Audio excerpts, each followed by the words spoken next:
Going the distance for local sports. This is X Sports Today.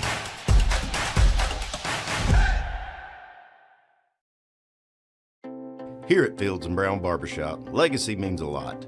We're trying to fill big shoes left by my two uncles and my grandfather, where every haircut came with conversation and every customer left a little taller than when they walked in. The barbershop is about pride. It's about knowing your barber knows your name and your story. Come see us at Fields & Brown Barbershop, where tradition never goes out of style. 3 generations, 1 legacy, your barbershop.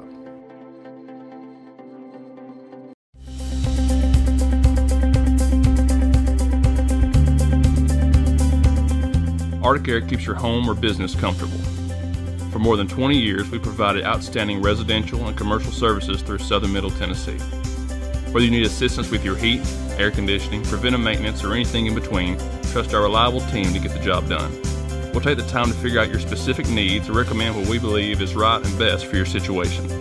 We've been using Arctic Air for over 15 years now. Their service is great, they're here when we need them, and their prices are competitive. They take the worry out of the heat and air so I don't have to. Arctic Air. When you need us, we'll be there.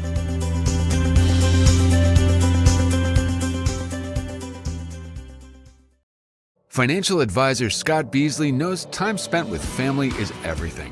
As a founder of Beasley Wealth Management, his mission is to give clients the freedom to enjoy time with family without the burden of financial concerns. A local of Lawrenceburg, Scott deeply values building relationships with clients, ensuring they make informed decisions concerning asset management, tax planning, and retirement planning.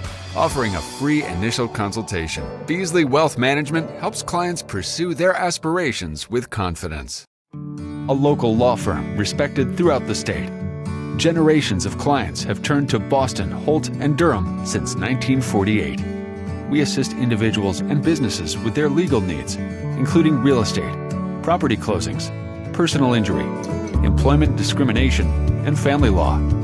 Our clients get the personal attention and convenience of a hometown law firm with the resources and ability to handle any case.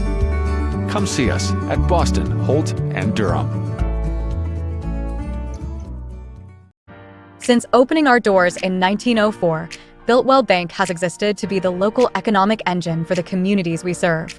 No matter if you're buying a car, saving for retirement, or finally buying that forever home, Builtwell Bank is here to help.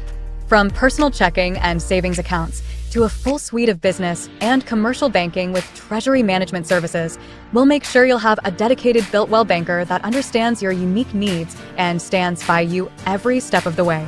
No matter where you are in Tennessee or Northwest Georgia, there's likely a Builtwell Bank location nearby. Come see us and let our dedicated financial team help you with all of your banking needs. Member FDIC. Going the distance with local sports. This is the X Sports Network.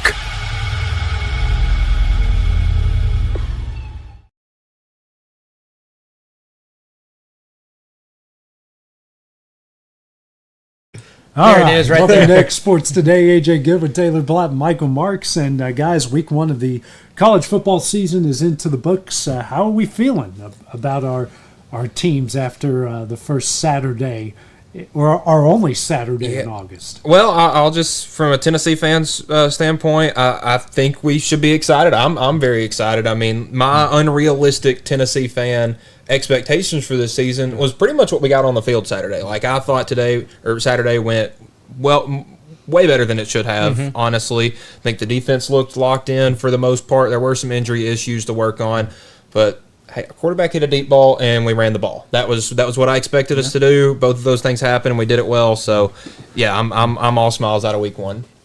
Are we ready for this? You want to just go ahead and just get this out of the way? Go ahead. Actually, I'll get my part go ahead. Of it. Rich Rod's second debut at WVU.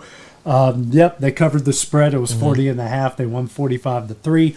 Probably could have scored in the 60s. They had 4 turnovers. They had 4 fumbles. 3 of them they lost. The other one killed a drive before they even had a chance to really get off its feet. So second half showed a lot. Got a really good test against Ohio. Hey, Marshall covered. Yeah, they It was covered. 38.5, and they only lost by 38. So that's all I can ask for. Got an FCS team coming up on Saturday. They can get back on the right track there. Okay, all the positives are out. All the positives are out. Taylor, take it over. All right. Well, first off, this is y'all's first football season that you get to see me react to Alabama. And one of the things I feel like I've tried to give off the vibe is that I am very realistic. I don't like to go diving into just this is obviously the end of the season. How dare DeBoer? I am honestly not going all dusty. Yeah, not going all dusty. From my perspective, yes, I understand that side of the fan base who is absolutely livid right now. It's the first opening game loss since 2001. Right. I completely get that. I understand that. But from my perspective, my frustration is not necessarily on the fact that we lost the first game of the season. It's what we did in the game, just from a game standpoint. Yeah. And I'm not going to be the one that's going to immediately say, oh, fire DeBoer, fire everybody, everybody's horrible, all that stuff. What I saw on the field, and when I say this, I hear a lot of people who are talking about, oh, well, that's just we're so spoiled and everything. From the Alabama standard is not because of Nick Saban. Right. The Alabama standard's been there forever. It's just who can get you to that standard. Right. Nick Saban did it for a ton of years.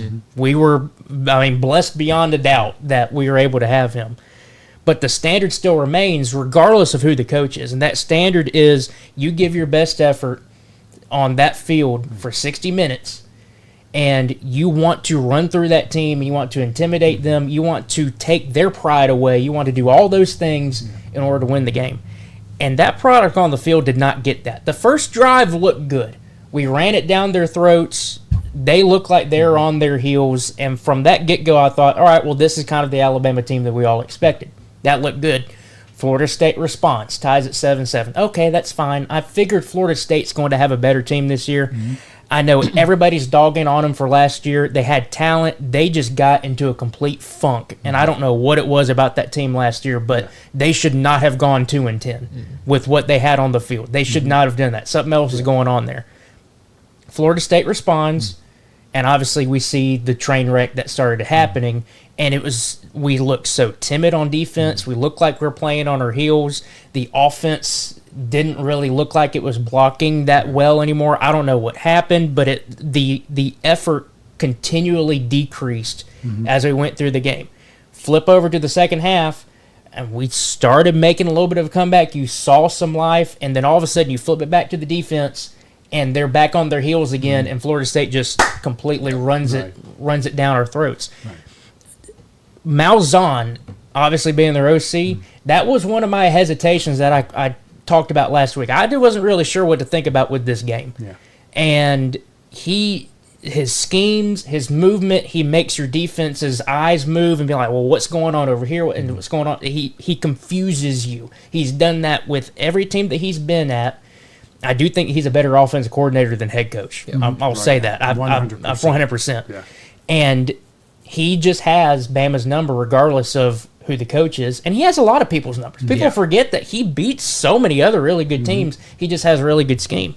So I was hesitant on that fact. I figured Florida State was a good team. Obviously, hats off to them. They won that game and proved that they are a good team. I expect them to continue to be that way. And who knows what the rest of the season holds, but I would imagine that Florida State's going to end up being a top 25 team to end the season. The one thing I'm going to pull up real quick, I have to go on Instagram because I know it's on Twitter, but this is easier for me to grab. Apparently there was a players-only meeting today with at Alabama. Obviously, we don't know what's said. Right. We'll never know what's said. We'll never know what's said. No. This is coming from Jeremy Bernard. He says it's about holding each other accountable. All right, perfect. And then I don't know if this is all right. So this is going to be the remaining part of that statement. He says it's just holding each other accountable. We all love each other. We all want the best for each other, but we're not going to allow one guy to stop us from getting to our goals. And that last statement stood out to me. Yeah, it does.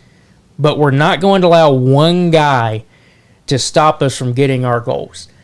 I don't know if he's referring to just one single player, or there's a group of these players that is just, hey, one whatever. But that statement stood out to me. And all the other stuff that has kind of come out from apparently players that are still out at 2 a.m., they're allowing other people into their rooms and everything. Obviously, people go back and look at what Nick Saban had. That was not the case. It was a hard cutoff, I believe, at 11 p.m. I don't even think it was midnight. I think it was 11 p.m. that was the curfew. And you better be in your room, door, everything. You're asleep at that point. Going up to warm-ups, my brother was at the game, and he said we looked completely lost during warm-ups, just kind of like very low energy. It looked like players were dragging. And I'm looking at it, well, no duh. If you're out at 2 a.m. doing that, that's not happening. So I know I've kind of been long-winded on this, but that I wanted to bring that up because that last statement stood out to me, and to say that there's obviously players on this team that do care, that do give a crap, that do want to take it to the other team, do that Alabama type of standard.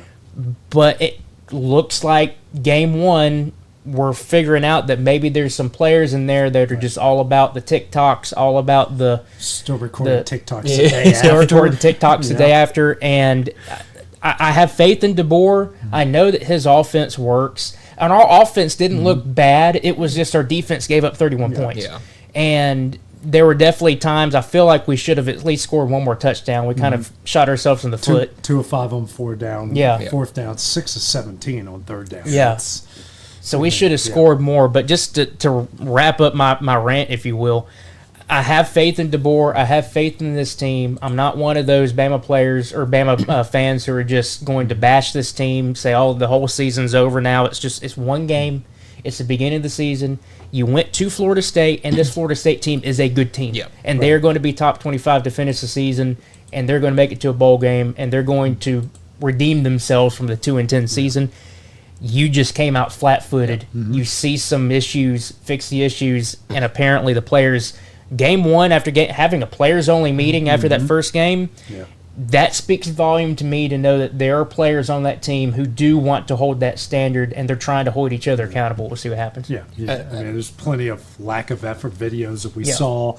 Ryan Williams didn't even look like a draft pick. I don't know what I didn't. I mean, him and Jeremiah Smith at Ohio State. Remember 1A, 1B, the best receivers we've ever seen. I mean, balls were hitting them in stride, right on the hands, and no one was making plays. I saw a stat, and it took me a while to kind of go back in my mind to the final games of last year. I'm like, honestly, I do kind of remember that now.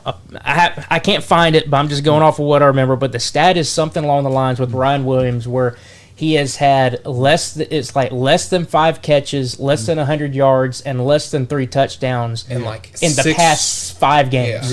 Yeah. Something. I mean, he wasn't all that impressive to me when I saw him in person in Tennessee last year, and then right after that, he goes off for like 3 straight historic games. It was crazy, but there's some things that need to get corrected, and I think you're right. It does start with the players. They clearly identify stuff. Is this going to end their season? No. Florida State can win the ACC. They could also just win 7 games, or they could barely be bowl eligible. We don't know right now, but that could be the wake-up call that they've needed. I mean, remember the first year of the playoff, Ohio State lost to Virginia Tech at home. I was there. Virginia Tech went 6-6. That was their only loss of the year. Anything could happen. It really could. The last thing I will say is it's the first game. You're going to have issues. Everybody's, you expect high things, and you can go back and look at the Saban era, and most of those first games you would destroy the opponent, even if it was USC or a really, really good team. That's just the coach that he was and the teams that he had. And it does irk me as a Bama fan to have a good portion of the fan base keep going back to that era. And it's like, you need to shut that off. No one... I guarantee you, the good Lord's probably going to come back before there's another Nick Saban style coach in college football. I honestly feel like that's going to happen. So you need to wipe that clean, know that that's in the past. Yeah. Yes, you have those expectations. Yes, you have that program standard at Alabama that you need to get to. Yeah. But no, you're going to have a coach that's not going to be a Nick Saban and never will be. Right. Is he a good coach? Yes. Is he a great coach? I think that he has a chance to be a great coach. But he's no Nick Saban. And see, I think Alabama fans with football are kind of going through something similar that Tennessee women's basketball fans saw post Pat Summitt. Because when Pat Summitt was there, you knew the standard. I mean, it was pretty much national championship or bust every year. Yeah. And after, I think Holly Warlick was a fine coach, but she wasn't Pat Summitt. Right. And the Tennessee fans couldn't get she's not Pat Summitt out of their heads. Yeah. And now here we are with women's basketball. But I just feel like week one is such just a hodgepodge of nothing because, I kind of feel bad for Alabama's coaching staff in the sense with what Florida State did. I mean, when Nick Saban was the coach at Alabama, the teams he was playing week one, I mean, it wasn't the transfer portal, so he wasn't seeing 30 new guys on that other side. Yeah. Okay, for Florida State, Castellanos was not there last year. Malzahn was not there last year. Sawchuk, their running back, was not there last year. Squirrel White, their second leading receiver, was not there last year. Right. And you can't just say, hey, let's take this guy from Tennessee and take this guy from Boston College. There's no film on that. Yeah. And then you got Gus Malzahn, who I didn't even know was the offensive coordinator there until the game, until they mentioned it. I realized that he wasn't at UCF anymore. Mm-hmm. But, I mean, there were so many new moving pieces that, I mean, it was almost set up to fail for Alabama from the start. The knee-jerk reaction I get because it's the first game, it's Bama, you expect to go in there, you expect to dominate. But you make great points. We talked about that earlier. The fact that Malzahn was the OC gave me anxiety from a fan perspective because I know what he does. He is a better offensive coordinator than head coach. He knows how to scheme things. He knows how to make movements and confuse you on defense. And you look at that, and yes, the defense on the Bama perspective did look like they're playing on their heels, and you don't need to do that. The podcast, the Dynasty, I think is what we'll call earlier. My friend Chris Stewart, who's leading that, you have A.J. McCarron and you have Trent Richardson. A.J. McCarron made a great point to where he said the players on defense wouldn't react to the play, meaning that, yes, you might see something and the play happens and you're like, okay, well, that's not what I expect, but you don't react to what's actually going on. Right. You don't run to where the ball's at. You're just kind of in this no man's land. You had a lot of that, and he pointed that out, and that's a recipe for a loss. Yeah, which is what it was. Which is what it was. But listen, I to kind of look at things on the whole, and I get, like some of these games, but I think the ACC won the weekend big time because Florida State was on nobody's radars, and now they can win the ACC. Yeah. Clemson didn't look great, but I mean they're still in there. Miami, I mean Louisville. I mean there was a ton of Georgia Tech, not North Carolina, not North Carolina, but for the most part, I think the ACC won the weekend. Yeah, absolutely. Well, Tennessee looked pretty good. The Joey Aguilar era, for as short as it's going to be, 16 of 28, 247 yards, 3 touchdowns. They ran the ball very effectively.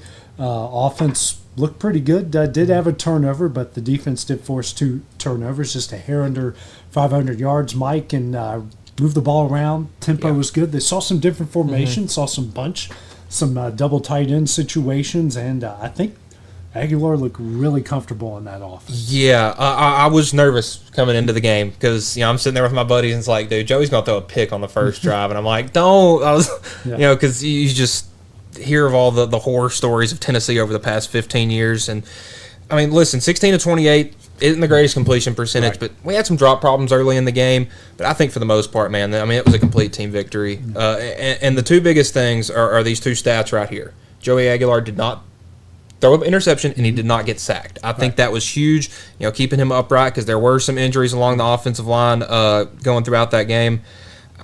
But, I mean, I just think it was what you want to see from Tennessee, a very balanced attack. I mean, literally 247 through the air, 246 on the ground, so very balanced. Turnovers had some problems, and I think the secondary, you could tell they were missing their two best corners for the best part of that game. So, but it definitely gives you a lot to build off of, going to week 2 against the ETSU. Yeah, I watched a little bit of the Tennessee game, and they did look pretty good. I kind of expected them to look decent, and Yeah, I guess there's obviously for each team there's something that you need to work on, but from just an overall perspective, I felt like that was pretty good the way that Tennessee came out to start the season. Yeah. Some other games across college football. The first one that was going on at the same time as Tennessee was Texas and Ohio State. And man, I didn't miss anything. no, well, Arch missed a lot actually. Uncle Rico throwing his little sidearm passes out there, and guys, his debut. I kind of had a feeling it wasn't going to be great just because it's your first game. You're playing in front of 100,000 people. It's the defending national champions. You got a former NFL head coach, a terrible head coach, everyone can admit. Matt Patricia is one of the worst in NFL history, but pretty good defensive mind. Yes. He schemed up a lot of stuff. Sarkisian and them, who everyone thinks is the best play caller in college football, got out-coached. I mean, in Ohio, Texas's defense did really good. They held Ohio State down really, really well. But their offense and Arch and everything just, man, nothing worked. The offense didn't look that bad. They moved the ball down the field. It's just they weren't very opportunistic. I mean, the fourth and inches down towards the goal line. Well, they both had. It was like 3 straight drives. They were trading fourth down stops on fourth and inches. But I mean, I just feel like that kind of epitomized the game in the whole. It was Texas needed 1 inch to be better than Ohio State in this game, and they couldn't get it. But what it looked like for me, from going back over the game later, it didn't really look like Sark had much confidence in Arch going into the game. Right. Heading into this game, it's like, Sark, he's this quarterback guru, and Arch, he's going to throw for 500 yards. I knew that. I knew this was going to probably be a 17-10 kind of score, but he didn't look very confident. The play calling was not very good, and then it just seemed like any opportunity Texas had to make a big play, they kind of missed it. Yeah, I agree, and going off of a comment I made last week and I don't, when I say this, I'm not wishing that he ends up being like this. I would love Arch Manning to be one of the greatest quarterbacks Texas ever had, first round draft pick, first pick overall. I would love nothing more than to see another Manning make that name look so great. Right. The one thing that I worry about is, like I said last week, I feel like he was hyped up just like Quinn Ewers was. And Quinn Ewers, yes, he was a good quarterback. If it was anything special, not really. Yeah. And yes, it's the first game, but I tell you, some of the throws that he made, he looked scared, shell-shocked, like he didn't know what to do. His timing. Was off. Big time. And you look at the film that he had last year, and people forget that he had several snaps last year. Because I believe Ewers went down. Ewers went down. I was trying to remember what week it was. But I think it was week 3 or 4. I think it was early on. ULM. Yeah. I remember that. So he came in, and so he's not like, we don't have any film on this. He hasn't seen the field in college yet, blah, blah, blah. He has, but something just, it didn't look like what you would expect even from a low-end standpoint. Like you figured on his, if you looked at that game and thought, okay, is he going to be this great or is he going to be like this? You felt like this was not what it was going to be, and it ended up being even worse than that. I don't know. The stuff that I would want to see from a really good quarterback, he didn't show me. So I'm not sure about that. On the Ohio State side, we found out, at least from the first game, that yes, that Ohio State defense lost a lot, but they are still really, really good. Well, going off of what you were talking about with Matt Patricia, sure, his NFL head coaching career wasn't very good, but man, when you got a bunch of 5-stars out there against a bunch of against a bunch of college players, it's pretty easy to scheme with those guys. And Texas's defense, I thought, did a really good job. Yes. It's not like Ohio State lit the world on fire. No. Offensively, They just made one more play. One more play and execute just a little bit better. That's the big difference. Clemson snapping the Brian Kelly curse and continuing Clemson's curse against SEC foes. 17-10 win, and pretty impressed I was with LSU down the stretch. I mean, they the big thing going into the game, could they run the ball? Because they had not had success the past couple of years under Brian Kelly running the ball, and Clemson's got that full of 5-stars on their front seven. And, man, Caden Durham ran right down their throat the entire night. I mean, only 4.5 yards a carry, but against Clemson, I mean, that's almost, it feels like 7 or 8 for, against the normal team. Nussmeier did a really good job. And I was watching a breakdown from their offensive play calling against Clemson, and just the way they use motion to kind of to manipulate defenses. I mean, if they would want to put a ball somewhere, they would motion things around and open that spot up perfectly, and I think their offensive coordinator did a great job, but you couldn't do it without, I mean, Garrett Nussmeier had a great game. He looked really good, and their wide receivers made plays. There was the touchdown that got called back. It was a terrible call. But Barryon Brown's going to be awesome. Anderson is also going to be really good. But I really liked Green, their tight end. He's a 6'7", just huge matchup issue, and you saw him win that one-on-one ball. LSU is scary this year. I agree, and I feel like going into this is a year that LSU and Brian Kelly need to make the playoff. I feel like he's on the hot seat, but he's not like on the hot seat for sure. But he's definitely one where he needs to show that this team can, one, compete for an SEC championship, but also make the playoffs. And I don't feel like he needs to make a deep run in the playoffs to kind of save. Just get there. To get there and win a game. Get there and win a game. Yeah. If you make it to the semifinals, perfect. But they looked really good, and I was. Everybody's talking about Brian Kelly. Going back to Florida State a couple years ago, Florida State beat them in the first game. Notre Dame beat them last year, I believe is what it was. It was USC. USC last year. Notre Dame, that was They played them in some bowl games. They lost to Florida State back-to-back years. That's right, back-to-back years. Yeah. For some reason, I was thinking Notre Dame was in there. But regardless, he was not doing well on these first games. Go into the other Death Valley, that is still a very hard place to play in, against a really good Clemson team. Yeah.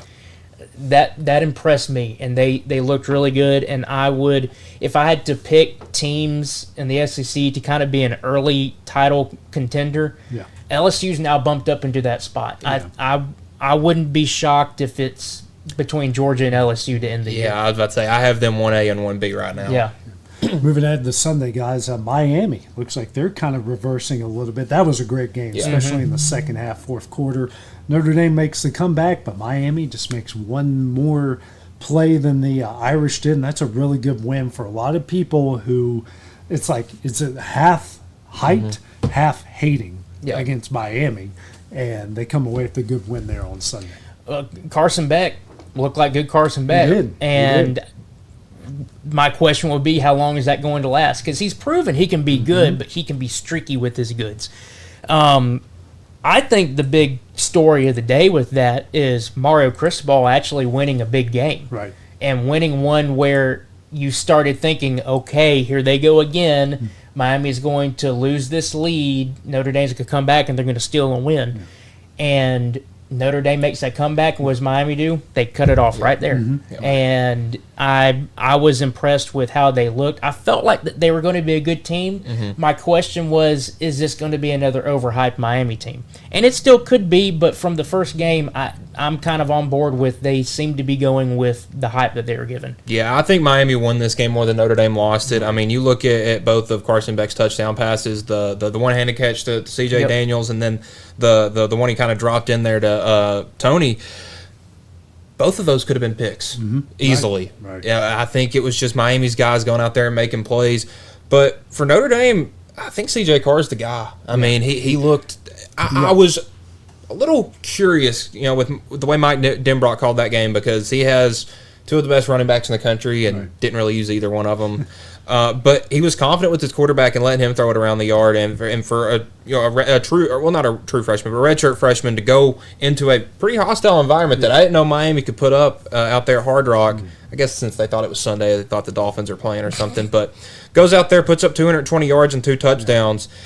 And his offensive line got absolutely annihilated. I mean, I think he could have looked much better if the line had a good game. But probably could have won. They brought back 4 offensive linemen from a team that made the national championship, and you had 2 guys that were, pretty high, expectations coming into the year that had almost single-digit PFF grades, which is terrible. Right. One question I have, and I might sound completely stupid about this, but did that place not have a roof? Or is it just an opening in the center? It's an opening in the center. Okay. Yeah, it's been that way for a while. I saw the rain, and it was like I'm before even seeing the shots on the field where you see the raindrops, I'm looking, it's like, why do these people have ponchos on? Because my brain, I'm thinking, well, they have a dome. It's kind of like the old Cowboys Stadium. It had that hole. Had the hole. Which is kind of crazy. If you're going to build that much, just cover them. Yeah. You know, Well, you're in Miami. Right. Yeah. Cover your football field. Yeah. It's going to rain. I knew that it had the hole, but I thought that hole, it was actually, you cover it, but it's there. It's there. All the time. Yeah. It's completely different than when I was there several years ago. Yeah. Well, coming up next year on X Sports Today, we'll take a look at the Week 2 slate in college football. That will be when we return.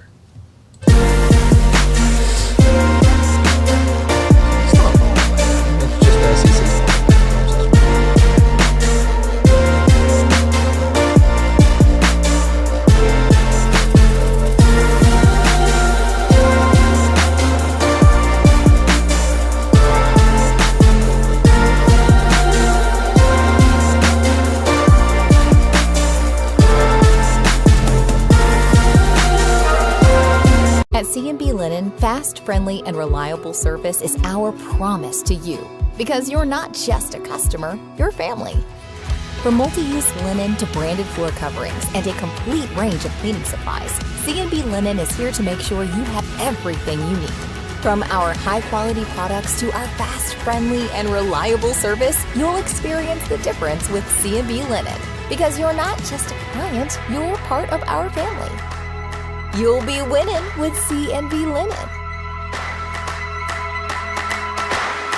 Got a dent, a ding, a scratch, or a bent fender? Major or minor, Car Country Collision Center in Leoma can fix you up. Car Country works with all insurance carriers, gives free estimates, can work on foreign and domestic vehicles, and has experience you can trust. They've been in business since 1990. Unfortunately, accidents happen, but you can get your car back on the road with as little hassle as possible with the help of Car Country. Call 931-852-4708 or stop by at 2567 Highway 43 South in Leoma.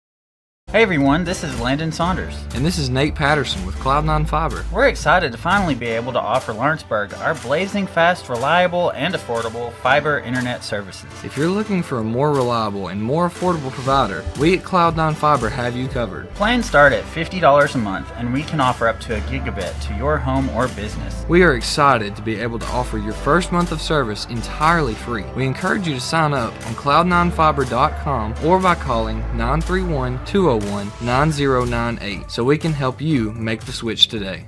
For the best meal from south of the border, head to Cocina Real and Puente Grande for lunch and dinner. With a wide array of mouth-watering entrees, there's something for everyone on the menu. And you can't forget the cheese dip. They'll treat you like family, and you'll never leave hungry. Make Cocina Real Mexican Restaurant and Puente Grande Mexican Restaurant your choice for authentic cuisine, located in Lawrenceburg, Tennessee.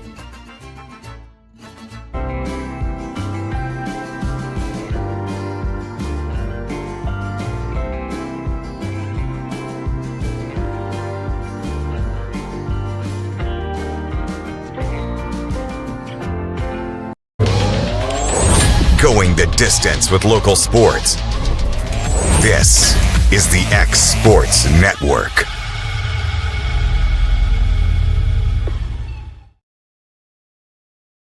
And welcome back to X Sports Today. AJ Goodwin, Taylor Plott, and Michael Marks. And guys, let's take a look at week number 2 of the college football season.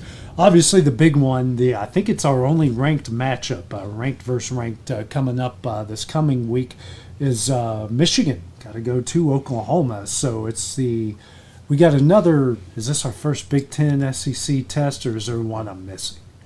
I mean, we had Ohio State, Texas, but I think this is I think this is the first real one, so to speak. Yeah, with teams that aren't at the top. Right.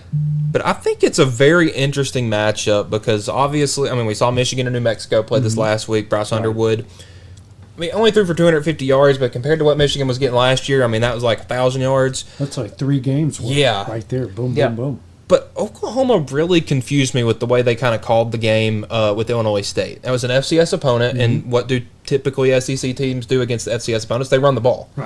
Right. They didn't run the ball very much. They tried to get John Mateer settled in, and he had a great game, threw for almost 400 yards.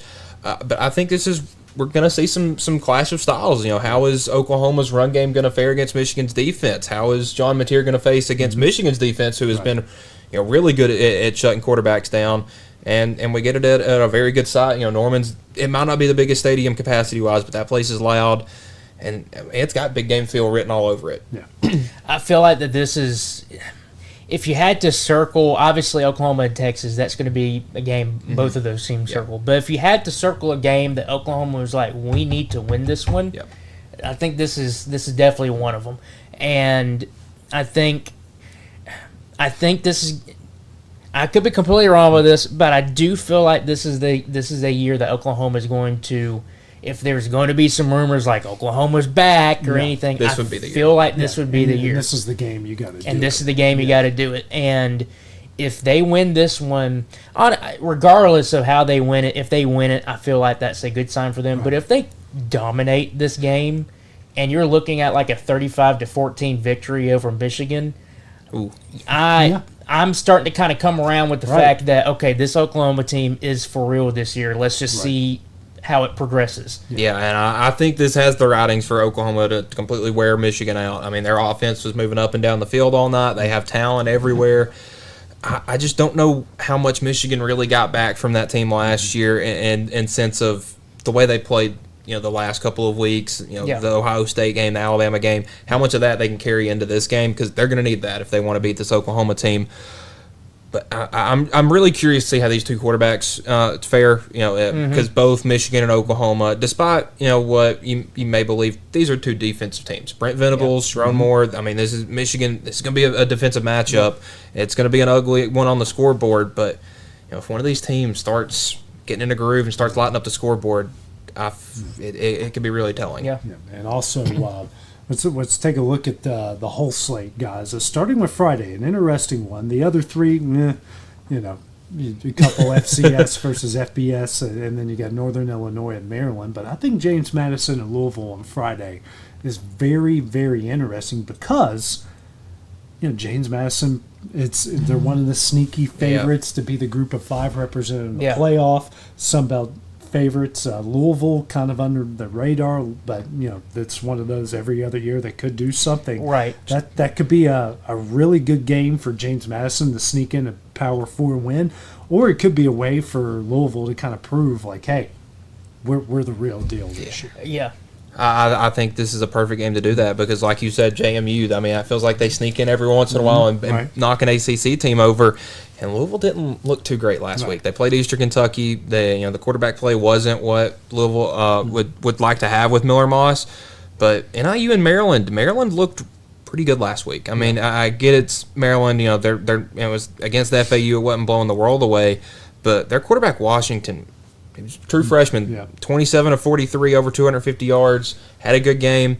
I like Maryland in that one, but the JMU Louisville one, that's definitely one to keep an eye on. I agree. I feel like JMU's going to be one of those that, like you said, can potentially flirt with that 12th team into the playoff. Yeah. The Louisville stuff, they just seem so hit or miss. Ever since, who am I thinking of? Who was their last good court? Was it Lamar? Yeah, Lamar. Really from Lamar. It's just been kind of just very up and down, and even the up and downs, the ups are not that good. Yeah. I'm not sure what to think about them this year. I wouldn't be shocked if JMU goes and beats them in this game. Could happen. And hey, watch out, Western Illinois, man. Yeah. Northwestern went to New Orleans and got whooped. Taking a look at the 11 a.m. our time, noon Eastern slate. Illinois Duke, sneaky good one right there. both teams with a lot to prove. More Illinois on their side to go on the road and try to shut down the Blue Devils. Yeah, I think this is a very interesting matchup. I think we saw this one about week 3 or week 4 last year, and it was a big win for Illinois. It was kind of swapped spots with what we were at last year. But Duke looked really good against Elon. Mensah had a pretty good game. 400 yards. Yeah. I wasn't sure if he was worth the $4 million after that one. He may be worth it.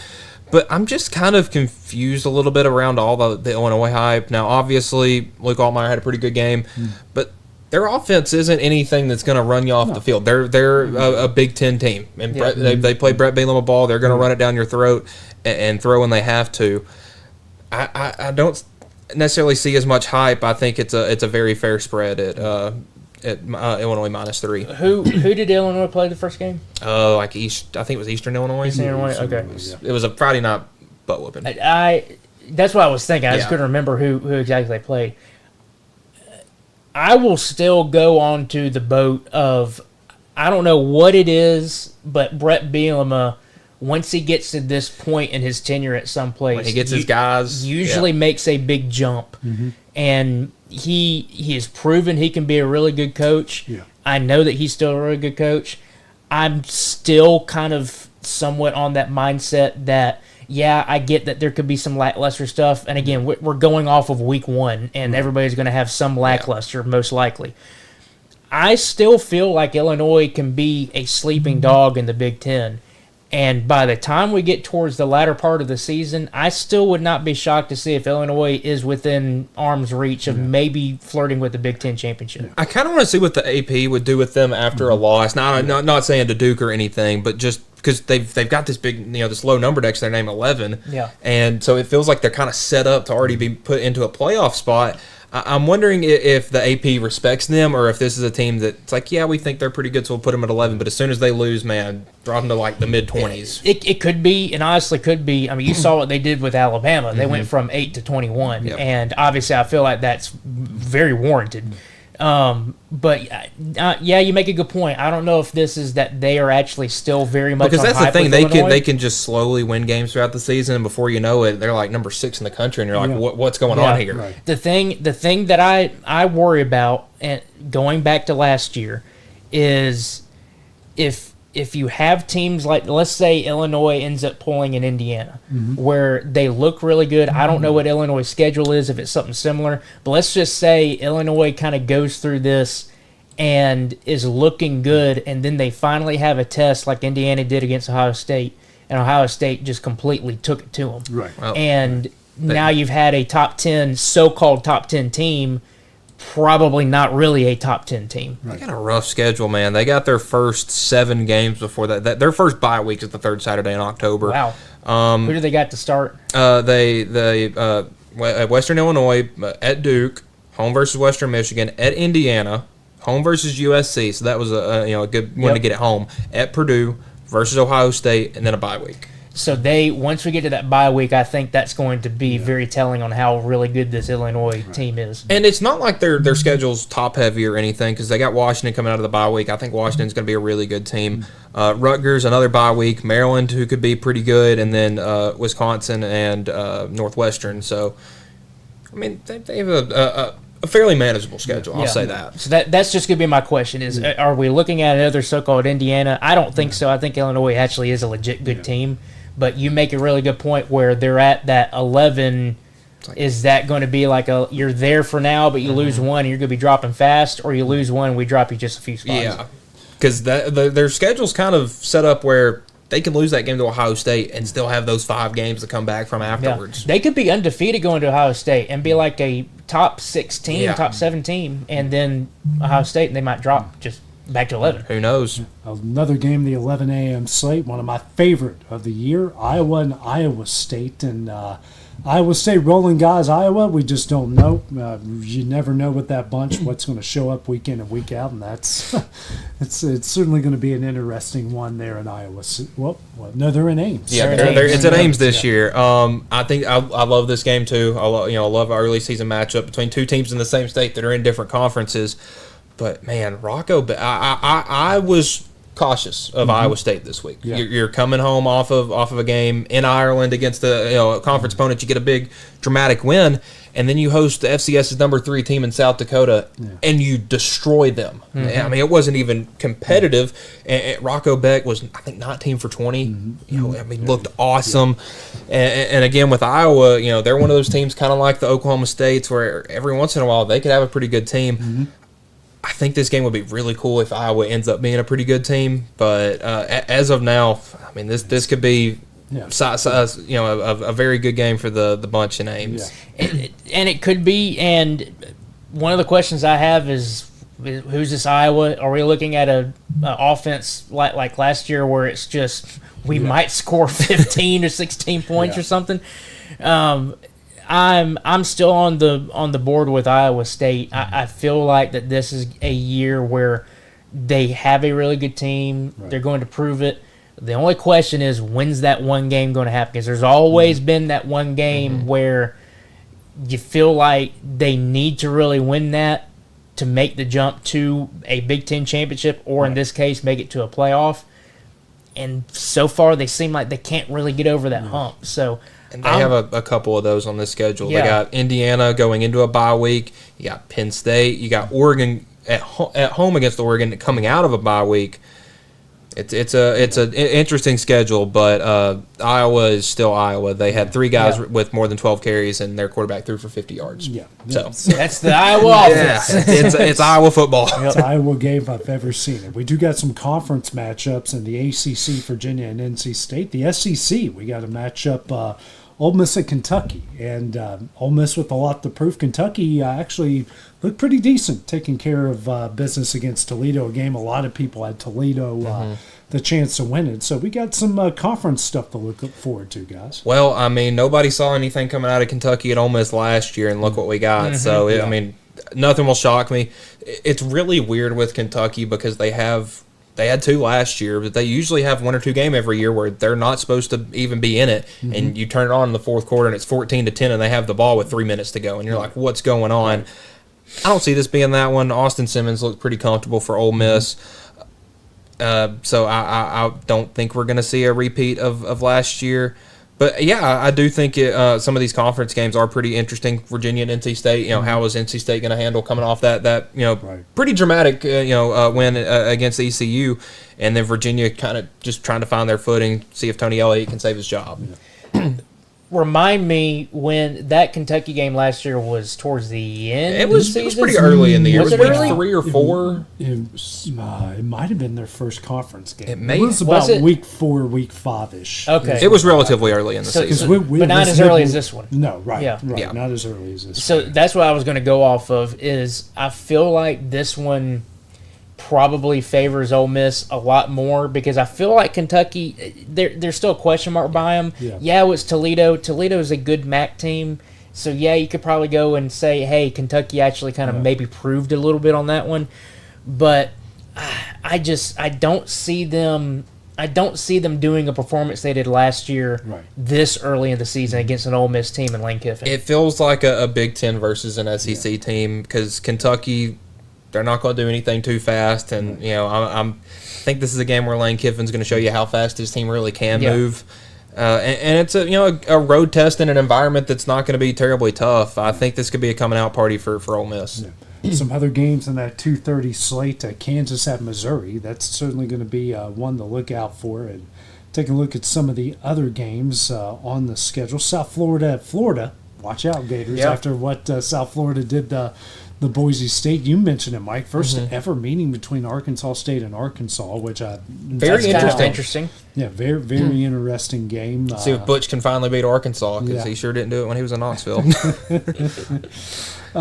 Arizona State and Mississippi State. Mississippi State didn't look half bad at Southern Miss. Arizona State didn't exactly look great. That's one of our night games coming up in week 2. The thing that I feel like with Mississippi State is, I honestly feel like last season you're still kind of reeling from the loss of Mike Leach. That was just out of nowhere and a horrible situation, and all of a sudden he had to get thrown in with a new coach. I feel like last year was just it still was feeling there. There's a lot of, I feel like they had good players, but it was not, nothing felt right. Well, it just kind of felt like after they lost Mike Leach, just everything just froze, and it's yet to kind of hit play again. It's yet to hit play again. Yeah. Yes, it's week 1. They did look pretty good. I hold out hope from an SEC fan perspective that Mississippi State, this is where they can hit play again, because they went through a lot with Mike Leach and everything. And they played that Arizona State team really, really close last year. Now, it was before we found out who Arizona State was, but now they got a target on their back. Yep. And I think that may be just enough to kind of give you that little boost that, hey, we can do this. And you got to realize Arizona State's got to travel 2 time zones to the east to play Mississippi State. I don't know how much jet lag is going to impact you on that, but we saw that have a big impact on teams in the Big Ten last year, as well as the ACC. So, it could be something we see play a fact in Starkville. Yeah, and also some other games: Boston College and Michigan State. They'll be one to look out for. Vandy at Virginia Tech. Vandy looked impressive week 1, and Mike, you and I were talking. I thought Virginia Tech looked really good until that punt return by South Carolina in that game. Yeah, I have a much different feeling than everybody else did. At least in the media for the most part, coming out of that South Carolina Virginia Tech game. I think they handled Lenore Sellers excellently. I thought they did too. And what's another quarterback in the SEC that plays a lot like Lenore Sellers?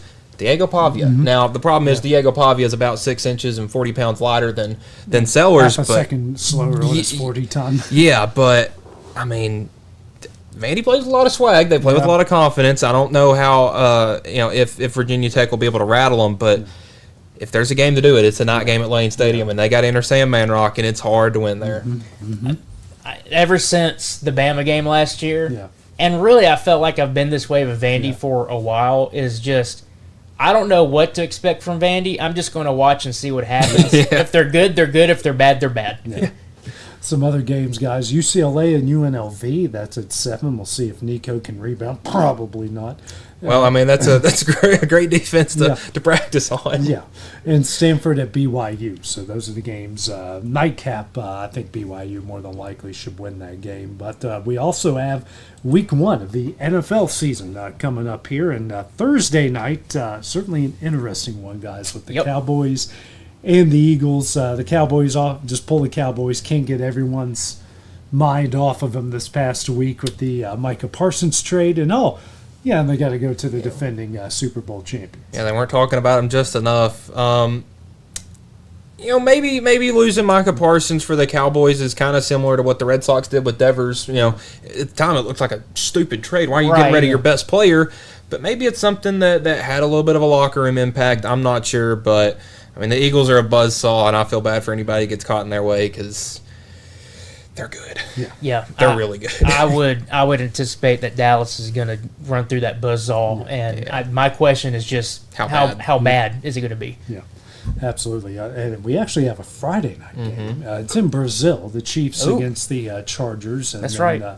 Some of the other games I'll roll forward quickly here before we go. We got a lot of division matchups. Buccaneers and Falcons, Bengals and Browns, Dolphins at the Colts, Raiders at the Patriots, Cardinals at the Saints, Steelers at the Jets, how ironic, Giants at the Commanders, Panthers at the Jaguars, Titans at the Broncos, Niners at the Seahawks, Lions at the Packers, Texans at the Rams, Ravens at the Bills. Be interesting. That's going to be interesting. Sunday Night Football. Then Monday night, the Vikings at the Bears. So we've got a lot of division matchups right off the get-go. I think it's a great way to kind of tell how all these divisions are gonna spill out, because even a couple of these games that may fly under the radar a little bit, like the Giants Commanders game.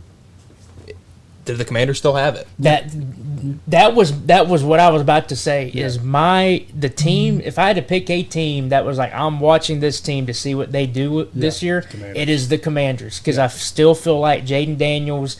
You get Terry McLaurin back. That defense looked pretty good last year, and offense was clicking with Jaden Daniels. He found, I don't know if it's just a scheme that just fits exactly what he wants to do or everything, but they had it working last year, and I really want to see them do that again, because I feel like they are a very fun team to watch. I mean, you saw the Hail Mary that they did. That was obviously fantastic. But you just watch their games. They're a fun team to watch. And I'm very curious to see how they go into this year looking. I think the Buccaneers and the Falcons, it's a sneaky one Yep. because obviously what do the Buccaneers have coming back? You still got Baker Mayfield, you still got Mike Evans. Yep. There's a free 1,000 yards right there. But with the Falcons, has Michael Penix got it? Can Bijan take that next step? Is Drake London really a tier 1 receiver? Can Kyle Pitts finally do something for anybody's fantasy team? I mean, there's a lot of question marks in that one, and that's what I love about these early season in division rivalries. But Steelers and Jets is the one I got my eye on. Is Aaron Rodgers gonna is he gonna throw a touchdown to the Steelers or the Jets this week? Or is he going to tear his Achilles? Is he going to make it past the first drive? Well, guys, another fun episode here of X Sports Today. We'll be back here tomorrow. A lot of fun things in storage. So for Taylor Plott, Michael Marks, I'm AJ Good. We'll see you guys tomorrow. Going the distance with local sports. Oh, hey, Ron. This is the X Sports Network.